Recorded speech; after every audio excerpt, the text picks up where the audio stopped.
Recession Blues, Finding the Joy and Love Amid the Misery.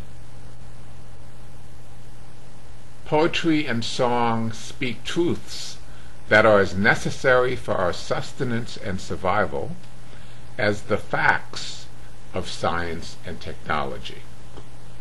The latter without the former make us zombies, living bodies without spirit. This is a prose poem on joy and love in the midst of the misery of recession. Rich chords sound, colors dark and cloud-like, as I search for a firm footing beyond the grip of negative emotions. Circumstances hover above like vultures, waiting patiently for me to die. But I keep on finding the next breath.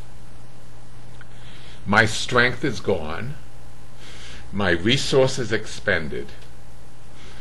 I am at the mercy of the generosity of strangers.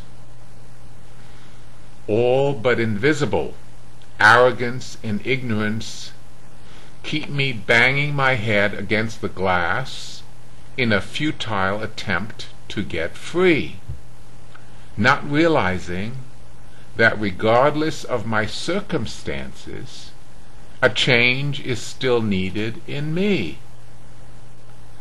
The salt tears of self-pity and sentimentality only serve to further obscure my vision. The change begins in me. Where does this sense of joy and humor come from in the middle of seemingly endless toil and setbacks? It rises up apparently out of nowhere.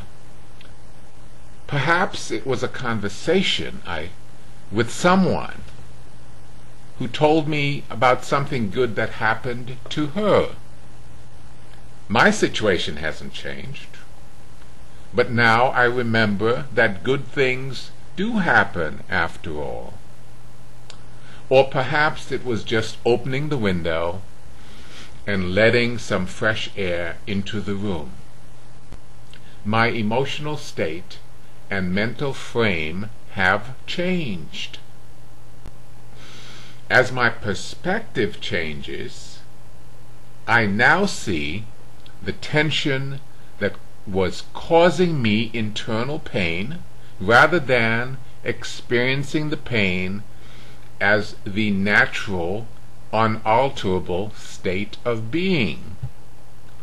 Now that I can separate myself from my pain, I can begin to make internal adjustments that are necessary to get rid of it. Instead of anger and frustration, I now feel hope and optimism. Instead of suspicion, I feel generosity and love towards others. Joy and love can't wait for everything to be right in our circumstances. In fact, joy and love may be necessary preconditions to putting right the things that are within our ability to change. Joy and love are irrational and almost idiotic. They spring up organically within us if we allow them, without explanation or justification.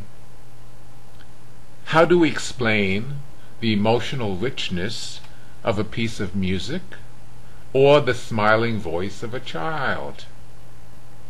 These help us to triumph over sickness and death and all the challenges of life. Yes, we love our manuals with tools and instructions that tell us how to,